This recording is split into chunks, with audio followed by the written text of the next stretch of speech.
Hello friends, welcome back. नमस्कार। इस video में हम मार्च 2023 इकोनॉमिक्स का जो पोर्शन है वो कवर करने जा रहे हैं बाजीराम के मत के बुकलेट से।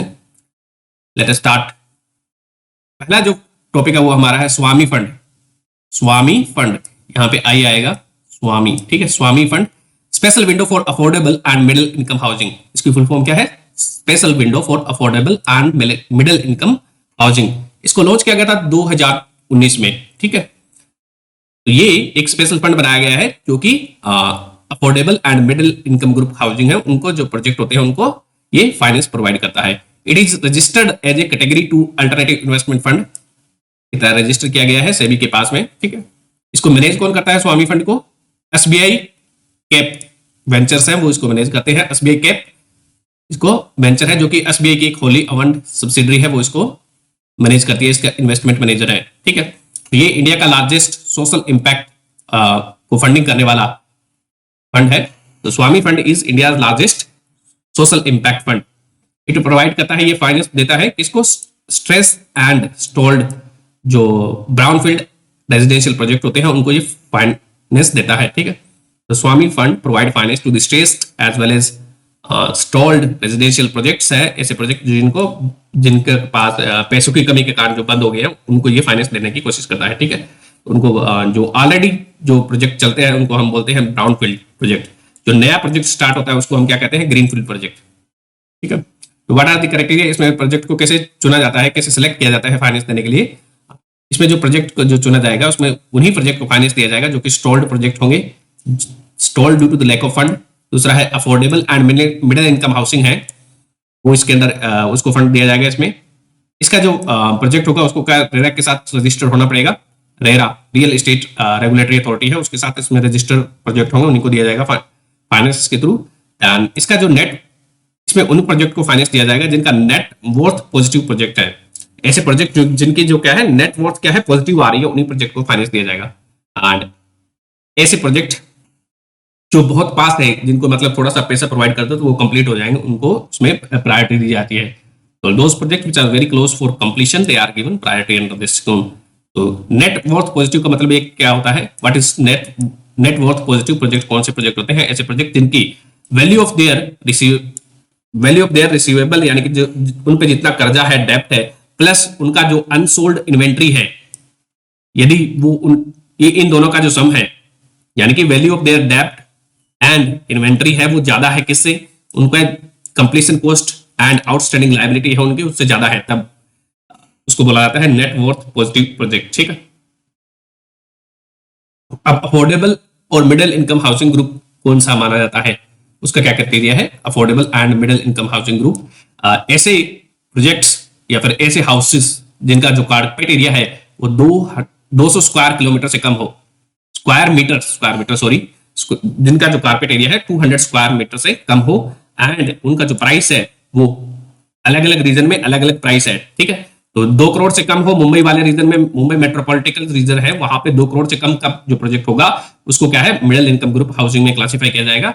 एंड 1.5 करोड़ का प्रोजेक्ट है जो Chennai, Kolkata, Pune, Hyderabad, Bangalore and Ahmedabad, in areas में क्या है 1.5 करोड़ की है। एंड बाकी जो रेस्ट ऑफ द कंट्री है वहां पे मिडिल इनकम हाउसिंग यूनिट है, उसकी वैल्यू क्या है? 1 करोड़ रुपए से है। तो 1 से 2 करोड़ के जो प्रोजेक्ट है, 2 करोड़ से कम वाले प्रोजेक्ट है, उनको मिडिल इनकम हाउसिंग ग्रुप कहा जाता है। और उसको अलग अलग रीजन में ये वेरी करती है, सबसे ज्यादा मुंबई में है, ठीक है। And then 1 crore rest of India है, ठीक है। एंड ये हो गया हमारा middle income housing group. Next is हर पेमेंट डिजिटल मिशन लॉन्च किया गया है आरबीआई के द्वारा। हर पेमेंट यानी कि जो भी पेमेंट हो रही है उसको डिजिटल माध्यम से हो, तो हर पेमेंट डिजिटल मिशन किसका है? आरबीआई ने लॉन्च किया है अभी। And during digital payment awareness weeks के दौरान इसको लॉन्च किया गया था। इसी में क्या है, आरबीआई ने एक और प्रोग्राम लॉन्च किया गया था, 75 डिजिटल विलेज प्रोग्राम। तो 75 डिजिटल विलेज प्रोग्राम किसका है? आरबीआई का है। वो हर पेमेंट डिजिटल मिशन है, उसका ये पार्ट है 75 डिजिटल विलेज प्रोग्राम। इसके अंदर क्या है? It is a part of her payment digital mission का पार्ट है। एंड इसके अंदर क्या है?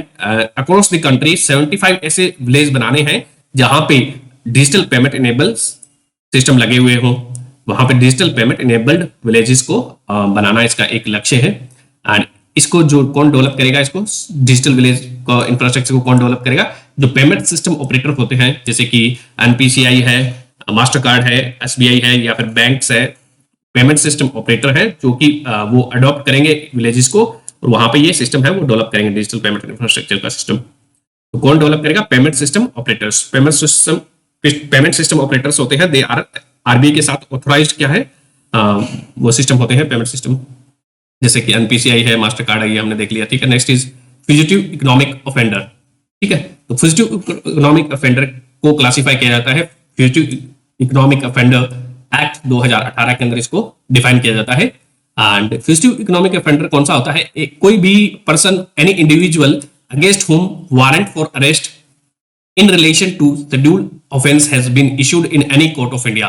ऐसा बंदा जिसके खिलाफ क्या है वारंट इशू कर दिया गया हो, ठीक है, और उसने कोई 100 करोड़ रुपए का घपला किया हो, ठीक है, जो फ्यूजिटिव इकोनॉमिक ऑफेंडर है उसका जो है फ्रॉड किया हो 100 करोड़ रुपए का और उसके अगेंस्ट में कोई वारंट इशू हुआ हो उसके अरेस्ट का, ठीक है, एंड इसके अलावा इसमें the person has left India, उसके अलावा उस पर्सन ने भारत छोड़ दिया हो to avoid the criminal prosecution।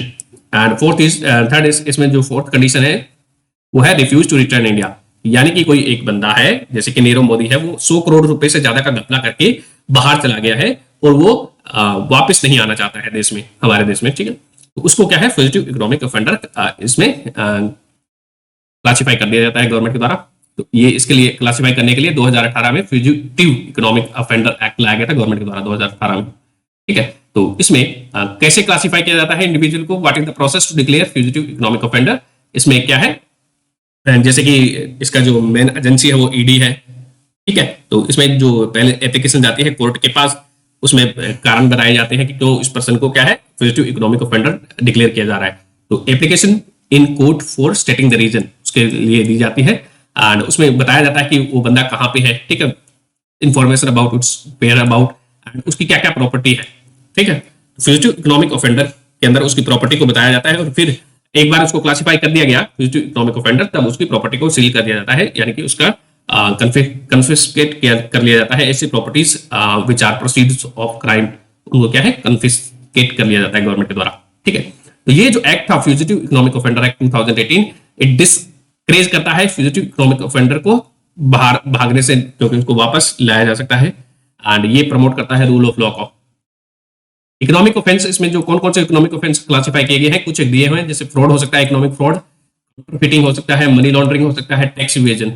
And ये जो इकोनॉमिक ऑफेंस हैं वो उनको कौन कौन से लॉज के अंदर इसको लाया गया है? Laws for prosecuting this offences, इन ऑफेंसेस को प्रोसिक्यूट करने के लिए कौन कौन से लॉज हैं?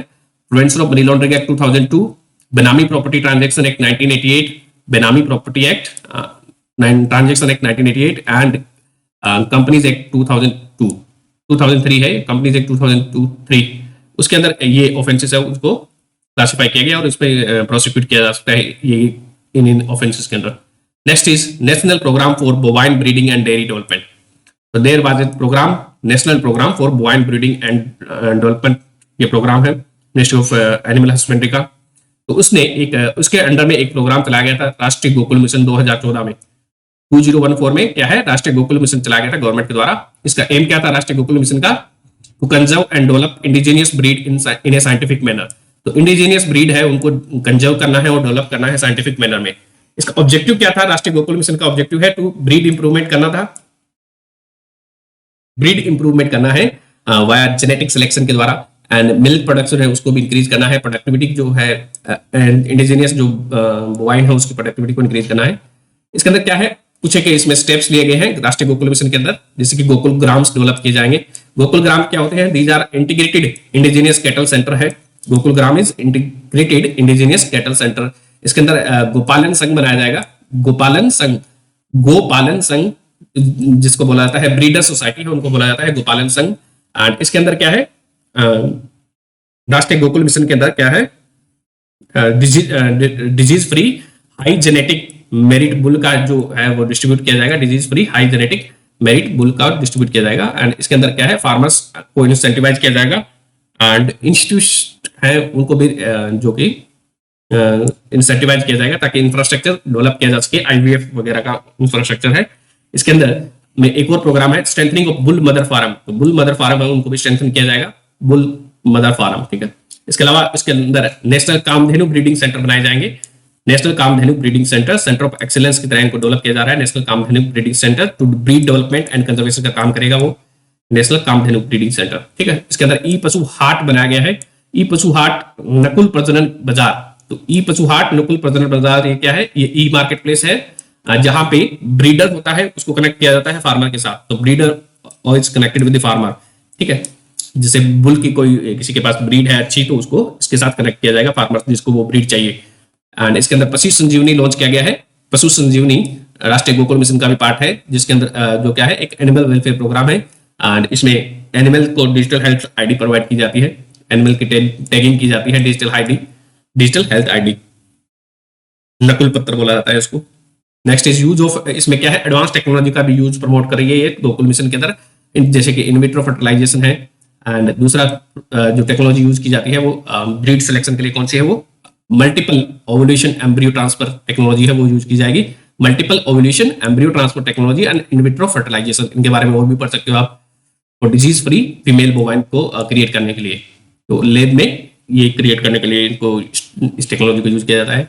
National bovine genomic centre for indigenous breed बनाया जाएगा राष्ट्रीय गोकुल मिशन के अंदर। National bovine for genomics, national bovine genomic centre for indigenous breed को बनाया जाएगा। इसके अलावा अभी रिसेंटली क्या है एक फ्रोजन सीमेंट स्टेशन एस्टेब्लिश किया गया है। कहाँ पे, रणबीर बाग जम्मू एंड कश्मीर में क्या है एक फ्रोजन सीमेंट स्टेशन बनाया गया है, जिसमें जो कि जर्म प्लाज्म प्रोवाइड करेगा, तो फार्मर्स को जर्म प्लाज्म प्रोवाइड करेगा इसका ब्रीड्स का। तो फ्रोजन सीमेंट स्टेशन कहाँ पे बनाया गया है, रणबीर बाग जम्मू एंड कश्मीर में। नेक्स्ट इज स्वायत्त स्कीम, तो स्वायत्त स्कीम 2019 में लॉन्च की गई थी मिनिस्ट्री ऑफ कॉमर्स के द्वारा। तो स्वायत्त की फुल फॉर्म क्या है, startup women and youth advantage through E transaction. Startup women and youth advantage through E transaction, इसका जो मेन काम क्या था, जो गवर्नमेंट ई मार्केट प्लेस है वहां पे डाइवर्स स्टेक होल्डर है, जैसे कि वुमेन है, एमएसएमई है, उनको इंकरेज करना था। तो उनसे प्रोडक्ट खरीदे जाए गवर्नमेंट ई मार्केट प्लेस में, सरकार जो खरीद करती है उसको। इसका एम क्या है, स्वायत्त स्कीम का aim is to include diverse category of seller and services on government e market place, ठीक है। Next is mission integrated development MIDH, तो मिशन इंटीग्रेटेड डेवलपमेंट हॉर्टिकल्चर 2014-15 में एक प्रोग्राम चलाया गया था, एक सेंट्रल स्पॉन्सर स्कीम है और हॉर्टिकल्चर सेक्टर के लिए, ठीक है। तो इसमें जो MIDH में 85% जो फंडिंग रहती है, इसका जो total 85 mission for integrated development of horticulture है, इसमें 85% जो टोटल आउटले होता है उसका पैसा है वो सेंट्रल गवर्नमेंट देती है, और 15% जो पैसा है वो देती है स्टेट गवर्नमेंट, ठीक है। तो नॉर्थ ईस्ट के केस में क्या है 100% सेंट्रल गवर्नमेंट पैसा देती है। एंड इसका जो MIDH का ऑब्जेक्टिव क्या है, holistic growth of horticulture sector की होलिस्टिक ग्रोथ हो, एंड फार्मर प्रोड्यूसर ऑर्गेनाइजेशन बनाने हैं, फॉर्मेशन करना है, और उसके अलावा हॉर्टिकल्चर का जो प्रोडक्शन है उसको इंक्रीज करना है। इसके अलावा स्किल डेवलपमेंट भी इसमें इसका एक वन ऑफ द एम है MIDH का।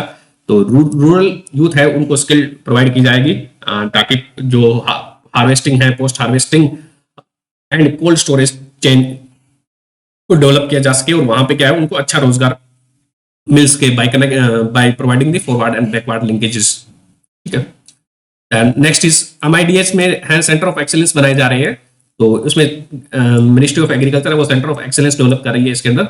तो बायलैटरल कोऑपरेशन हम इजराइल के साथ मिलकर क्या है सेंटर ऑफ एक्सीलेंस बना रहे हैं। अभी रिसेंटली 3 सेंटर ऑफ एक्सीलेंस बनाए जाएंगे, कहाँ पे, सेंटर ऑफ एक्सीलेंस फॉर कामलाम।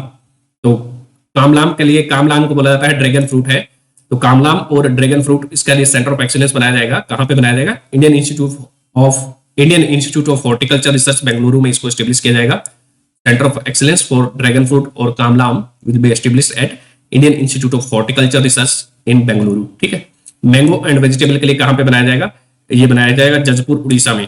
तो under the Indo Israel action plan है, उसके अंडर इसको 3 सेंटर ऑफ एक्सीलेंस बनाए जा रहे हैं। पहला ड्रैगन फ्रूट या फिर कामलांग के लिए, दूसरा है मैंगो एंड वेजिटेबल के लिए, उसको उड़ीसा जजपुर में बनाया जा रहा है। तीसरा बनाया जा रहा है वेजिटेबल एंड फ्लावर के लिए, वेजिटेबल एंड फ्लावर के लिए सेंटर ऑफ एक्सीलेंस कहाँ पे एस्टेब्लिश किया जा रहा है, पोंडा इन गोवा। तो पोंडा पड़ता है साउथ गोवा में, वहां पे इसको एस्टेब्लिश किया जाएगा। ये सब है वो mission integrated development horticulture scheme है, उसके अंदर बनाया जा रहा है, ठीक है। Next is ministry of fishery and animal husbandry ने अभी 3 स्कीम अनाउंस की थी। पहली स्कीम है इसके अंदर ये ministry of fishery and animal husbandry ने अनाउंस की है। तो पहली है इसमें दिया हुआ है national surveillance programme for aquatic animal disease. तो जो एक्वेटिक एनिमल होते हैं, फिश है, उनकी जो डिजीज है उनके सर्विलेंस के लिए जो प्रोग्राम चला रही है मिनिस्ट्री ऑफ फिशरीज, उसका सेकंड सेकेंड फेज अभी क्या है उसको लॉन्च किया गया था। एंड ये जो प्रोग्राम है national surveillance programme for aquatic animal disease है उसको 2013 में लॉन्च किया गया था। अभी इसको क्या है सेकेंड फेज इसका चलाया गया है। इस प्रोग्राम को चलाया जाता है प्रधानमंत्री मत्स्य संपदा योजना के अंदर। ये प्रोग्राम्स आ रहे हैं, तीनों स्कीम है वो प्रधानमंत्री मत्स्य योजना के अंदर ही काम कर रही है, ठीक है। एंड इसके अंदर क्या है स्टेट गवर्नमेंट प्लस एमपीएडा इनको इंप्लीमेंट करेगी। स्टेट गवर्नमेंट और marine product export development authority है वो दोनों मिलकर इस स्कीम को लगाएगी। और फार्मर्स के सहयोग से क्या है विद द फार्मर कोऑपरेशन जो सर्विलेंस है वो एक्वेटिक एनिमल का डिजीज फ्री करने के लिए उनका सर्विलेंस किया जाएगा, ठीक है, फार्मर की हेल्प से।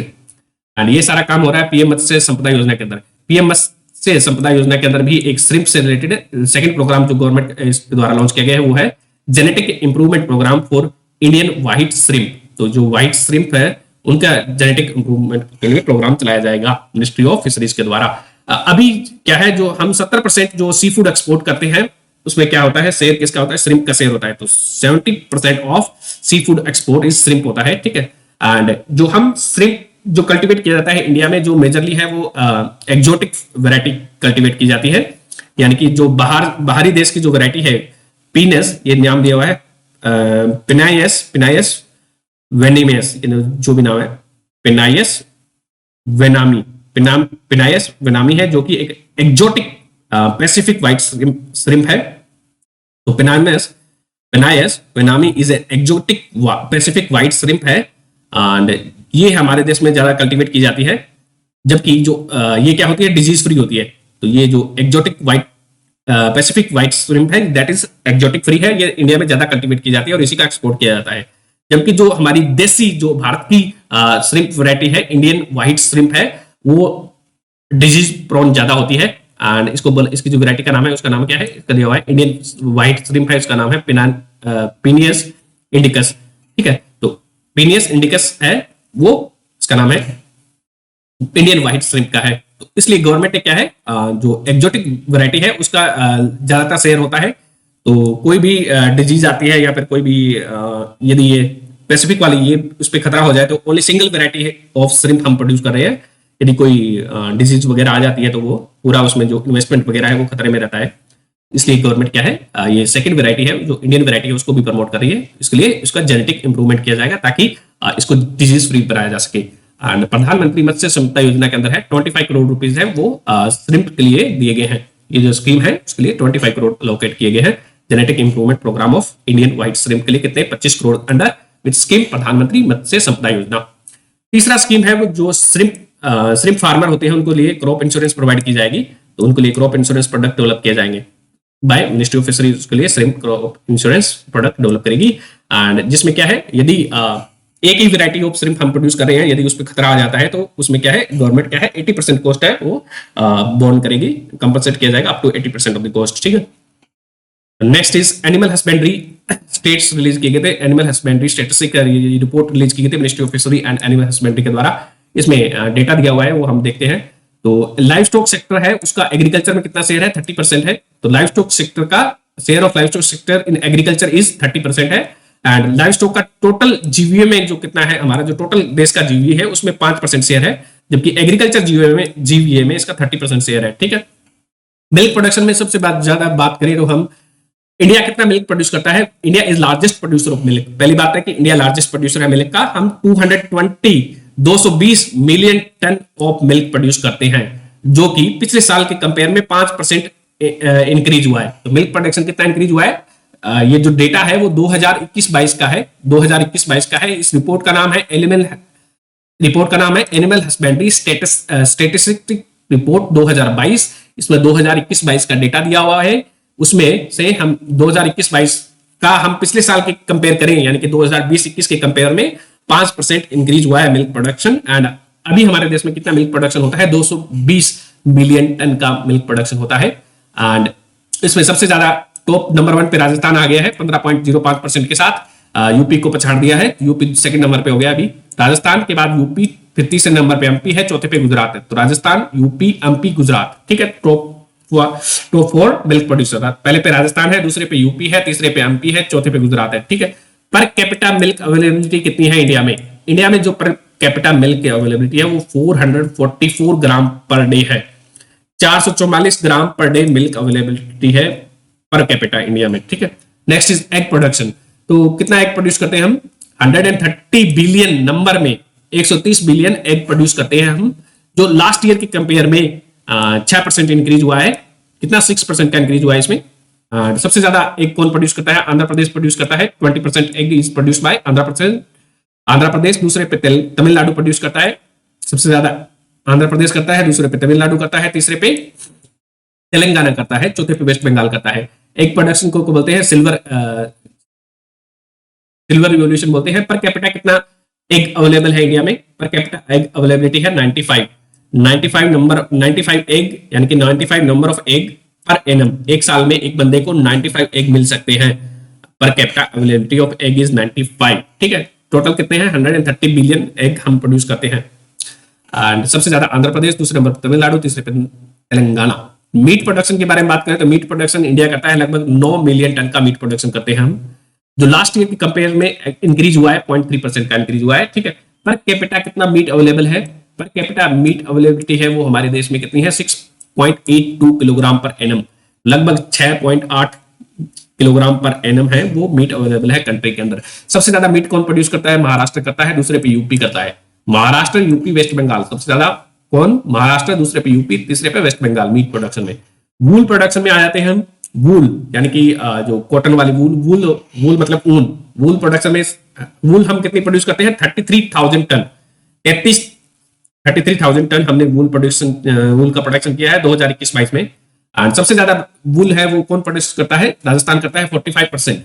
राजस्थान में 45% ऑफ वूल प्रोडक्शन होता है, मेजर प्रोड्यूसर। उसके बाद में इसका आधा 23% जम्मू कश्मीर। राजस्थान के बाद में जम्मू कश्मीर के बाद में गुजरात के बाद में महाराष्ट्र के बाद में हिमाचल। तो सबसे ज्यादा राजस्थान है, दूसरे नंबर पे जम्मू कश्मीर है, तीसरे पे गुजरात है, चौथे पे महाराष्ट्र है, पांचवें पे हिमाचल प्रदेश है, ठीक है। Next is total live stock है, जो 2017 के सेंसस के अनुसार कितने हैं? वो 535 मिलियन थे, ठीक है। Next is international arm transfer 2022। Arms का कितना ट्रांसफर हुआ है 2022 में? ये रिपोर्ट पब्लिश की जाती है सिप्री के द्वारा। सिप्री क्या है? एक रिसर्च ऑर्गेनाइजेशन है, Stockholm International Peace Research Institute है, जो कि स्टॉकहोम में लोकेटेड है। इसको बनाया गया था 1996 में बनाया गया था। ये एक रिसर्च ऑर्गेनाइजेशन है, इंडिपेंडेंट। 1966 में इसको बनाया गया था। एंड इसके अनुसार क्या है? टॉप 5 मेजर इंपोर्टर कौन है 2018 से 22 के बीच में? इसने जो डेटा दिया है वो 2018 से 2022 का डेटा दिया है। एंड इसमें लास्ट 5 ईयर में जो कौन सबसे ज्यादा इंपोर्ट किया है आर्म को, वो इंडिया ने किया है। सबसे ज्यादा वेपन हमने इंपोर्ट किए हैं, सबसे ज्यादा हथियार है वो इंडिया ने इंपोर्ट किए हैं। दूसरे नंबर पे सऊदी अरब है, तीसरे पे कतर है, चौथे पे ऑस्ट्रेलिया है, पांचवें पे चाइना है, ठीक है। तो पांचवें पे चाइना है। पहले पे हम इंडिया इज लार्जेस्ट इंपोर्टर, ठीक है। हम आत्मनिर्भर भारत को बढ़ावा दे रहे हैं, लेकिन फिर भी अभी तक हम क्या है? सबसे ज्यादा इंपोर्टर है। दूसरे नंबर पे सऊदी अरेबिया है, ठीक है। एंड एक्सपोर्टर में बात करें तो सबसे ज्यादा वेपन एक्सपोर्ट कौन कर रहा है? यूएसए कर रहा है सबसे ज्यादा। तो सबसे ज्यादा फायदा यूएस को हो रहा है वेपन का एक्सपोर्ट करने से। सबसे ज्यादा रशिया यूक्रेन वार का। देन यूएसए सबसे ज्यादा वेपन एक्सपोर्ट कर रहा है, दूसरे नंबर पे रशिया है, तीसरे पे फ्रांस है, चौथे पे चाइना है, पांचवें पे जर्मनी है। एक्सपोर्टर, वेपन एक्सपोर्टर में फर्स्ट पे यूएसए है, दूसरे पे रशिया है, तीसरे पे फ्रांस है, चौथे पे चाइना है, पांचवें पे जर्मनी है। यूएस, रशिया, फ्रांस, ठीक है। तो फ्रांस तीसरे पे हो गया, चाइना चौथे नंबर पे है, ठीक है। नेक्स्ट इज इंडिया का इंपोर्ट के बारे में बात करें तो इंडिया का जो इंपोर्ट हुआ है 2018 से 2022 के बीच में 11% इंक्रीज हुआ है। कितने का इंक्रीज हुआ है? लगभग 10% का इंक्रीज हम कह सकते हैं। 10 से 11% का इंक्रीज हुआ है आर्म इंपोर्ट्स में। हम सबसे ज्यादा आर्म्स है वो रशिया से इंपोर्ट करते हैं 45%। पहले हम 66 से ज्यादा 2/3 इंपोर्ट करते थे रशिया से, वो अभी डिक्लाइन होकर कितना हो गया? 45% हो गया है। फ्रांस से हम सेकंड नंबर पे फ्रांस आ गया है, अभी सेकंड पे फ्रांस आ गया है। इससे हम कितना है? 29%, क्योंकि राफेल हमने इंपोर्ट किए थे तो वहां पे जिसके कारण क्या है? फ्रांस का शेयर बढ़ चुका है, ठीक है। यूएसए से हम 11% के करीब हम आर्म्स इंपोर्ट करते हैं। तो इंडिया का सबसे ज्यादा आर्म कहां से इंपोर्ट करते हैं? हम रशिया से, दूसरे नंबर पे फ्रांस पे, तीसरे पे यूएसए पे। हम मलेशिया को आर्म एक्सपोर्ट भी करते हैं। तो India is third largest arm exporter to Malaysia. Malaysia नहीं, म्यांमार या मलेशिया देखना पड़ेगा वो। सागर मंथन, नेक्स्ट इज सागर मंथन। तो ये एक real time performance monitoring dashboard है। किसका? सागर मंथन is a real time performance monitoring dashboard of ministry of port and shipping का है, ठीक है। Next is electronic manufacturing cluster है।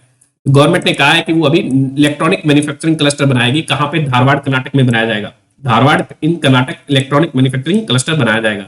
इसको बनाया जाएगा इलेक्ट्रॉनिक मैन्युफैक्चरिंग क्लस्टर स्कीम है, मिनिस्ट्री ऑफ मेटी की है जो स्कीम है, उसके अंदर बनाया जाएगा। तो मेती ने ये स्कीम लॉन्च की थी, इलेक्ट्रॉनिक मैन्युफैक्चरिंग क्लस्टर स्कीम 2012 में लॉन्च की थी। उसका अभी सेकंड वर्जन चल रहा है। इसके अंदर क्या है, असिस्टेंट दी जाती है, ग्रांट दी जाती है, ग्रांट प्रोवाइड की जाती है। यदि कोई इलेक्ट्रॉनिक यहाँ पे सेमीकंडक्टर का मैन्युफैक्चरिंग करता है, चिप्स वगैरह का इंडिया में, तो उनको क्या है, ग्रांट प्रोवाइड की जाती है।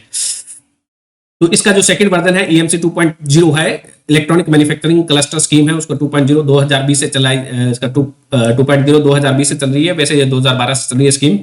एंड इसके अंदर क्या है, टेस्टिंग फैसिलिटी प्रोवाइड की जाती है, उनको एक plug and play infrastructure provide किया जाता है ऐसा जिसको सभी यूटिलाइज कर सके।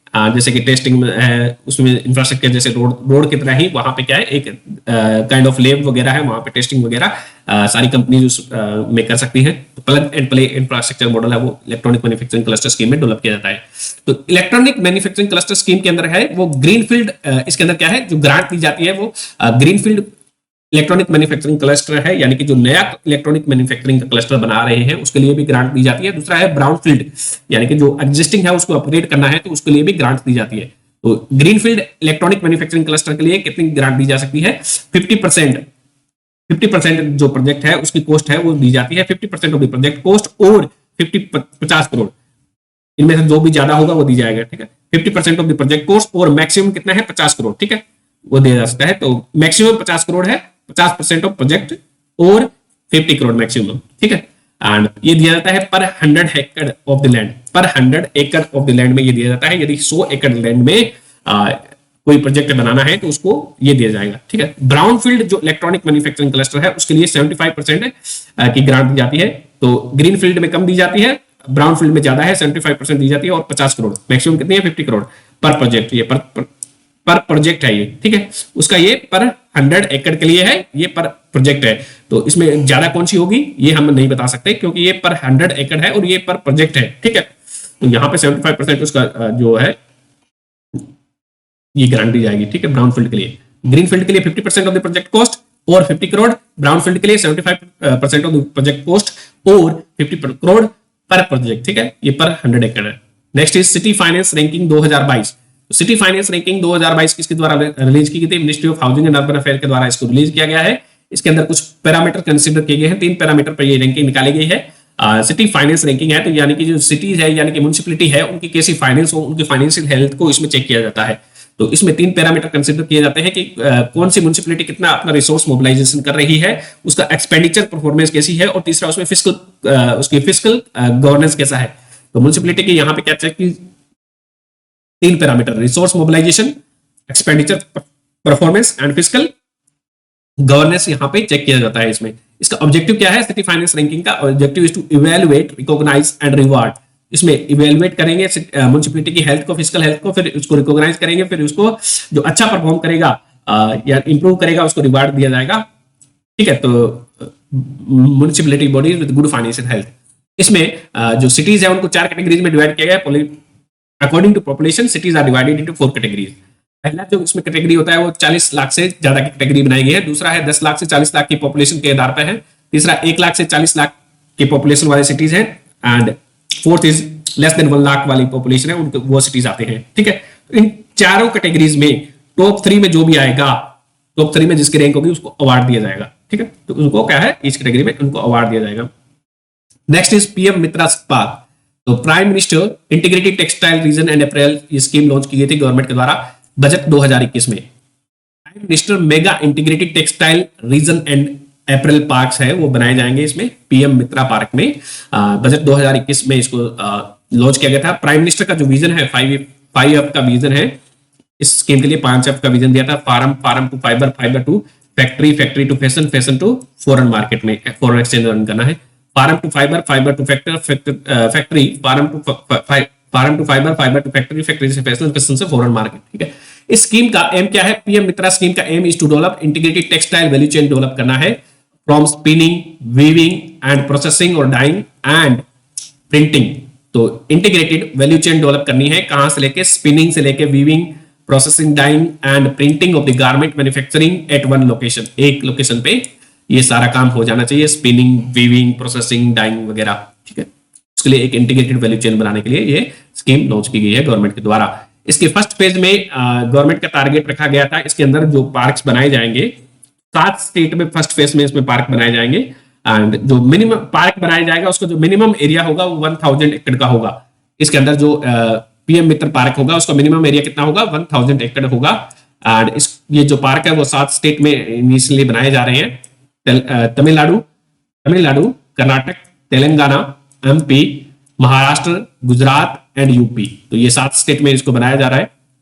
तो नीचे से देखो तो नीचे में केरल इसमें नहीं इंक्लूड किया गया है, बाकी तमिलनाडु, कर्नाटक, महाराष्ट्र, ठीक है, देन एमपी, गुजरात, यूपी, ये सारे इसमें 7 स्टेट इंक्लूड किए गए हैं। एंड यहाँ पे प्ले की फैसिलिटी प्रोवाइड की जाएगी, ठीक है, जहां पे कॉमन एमिनिटीज होगी, पार्क्स में जो फैक्ट्रीज होंगी वो उनको। एंड इसके लिए स्पेशल पर्पस व्हीकल बनाया जाएगा। स्कीम को लागू करने के लिए हर एक पार्क का अपना एक अलग से स्पेशल पर्पस व्हीकल होगा जो इस पार्क को बनाएगा। इसके लिए स्पेशल पर्पस व्हीकल बनाया जाएगा फॉर एवरी पार्क, जिसमें से क्या है 50% जो ओनरशिप होगी उस स्पेशल पर्पस व्हीकल की 50% जो ओनरशिप होगी वो स्टेट गवर्नमेंट के पास रहेगी। बाकी 49% जो ओनरशिप है वो सेंट्रल गवर्नमेंट की रहेगी, सेंटर का शेयर रहेगा।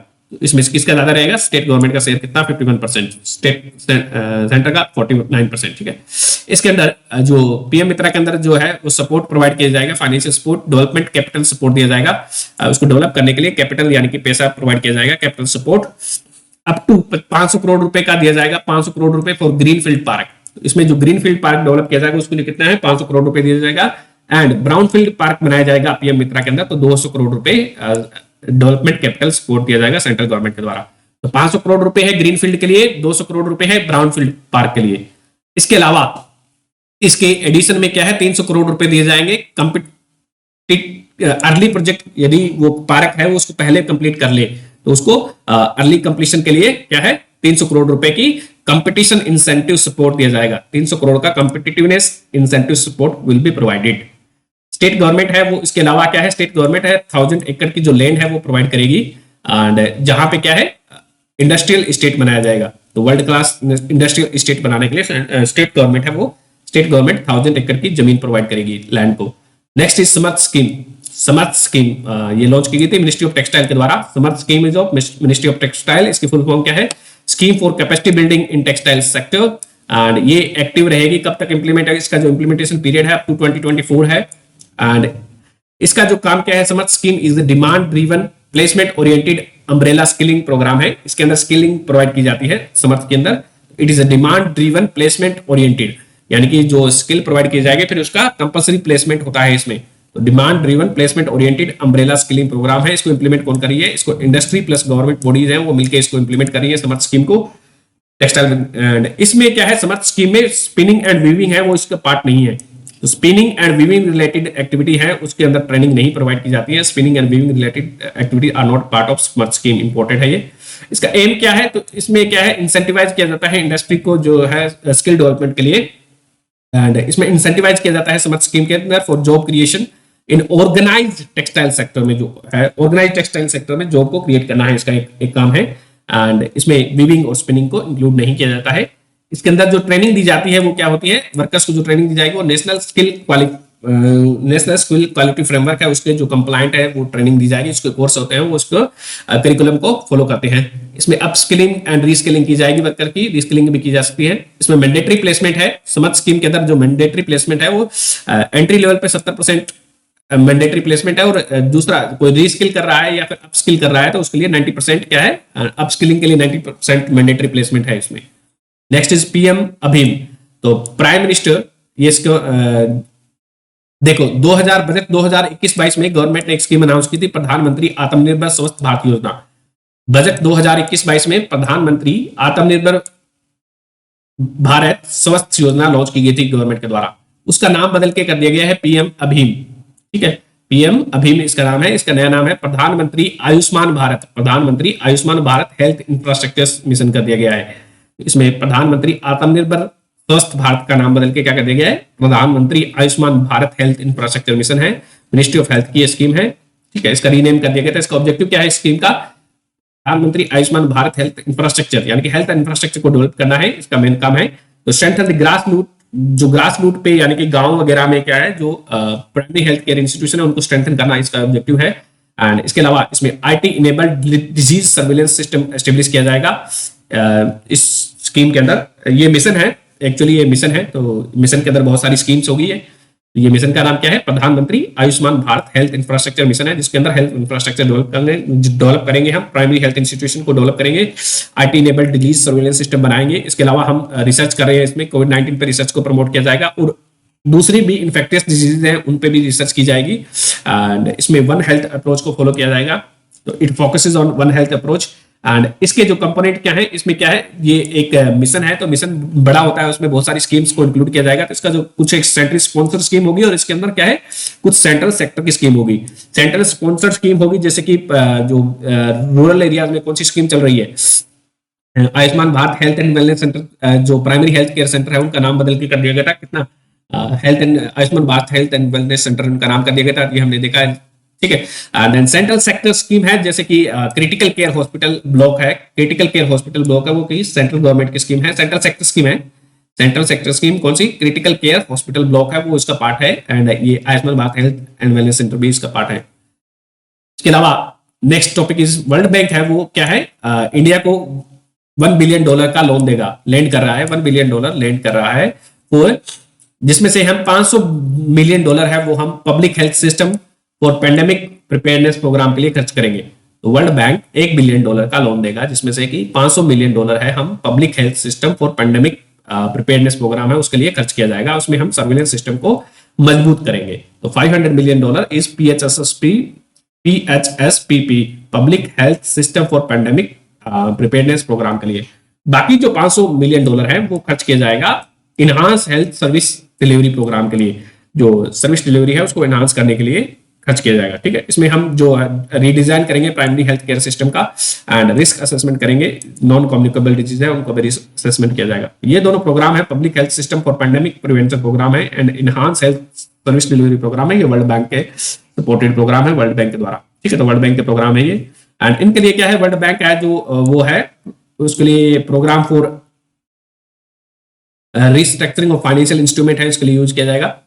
Restructuring programme for financial of programme for restructuring of financial instrument है, जो वर्ल्ड बैंक का प्रोग्राम है जिसके द्वारा ये फंडिंग प्रोवाइड की जाएगी। जो पैसे हैं $1 बिलियन है वो programme for restructuring of financial instrument के द्वारा प्रोवाइड किया जाएगा। तो वर्ल्ड बैंक का एक प्रोग्राम है। वर्ल्ड बैंक ने एक रिपोर्ट रिलीज की थी।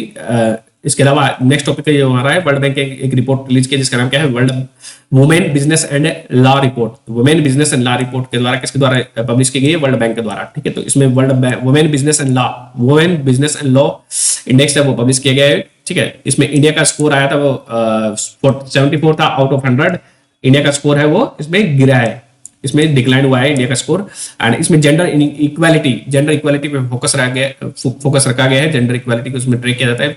इस रिपोर्ट में क्या है, 14 ऐसे कंट्रीज हैं जिनका स्कोर है 100 है, तो मैक्सिमम स्कोर 100 है, और 14 ऐसे कंट्री है जिनका स्कोर क्या है 100 है, इंडिया का 74 है। तो ये था हमारा ये इकोनॉमी का जो पोर्शन है वो वाली राम से हमने कवर किया है मार्च का। धन्यवाद।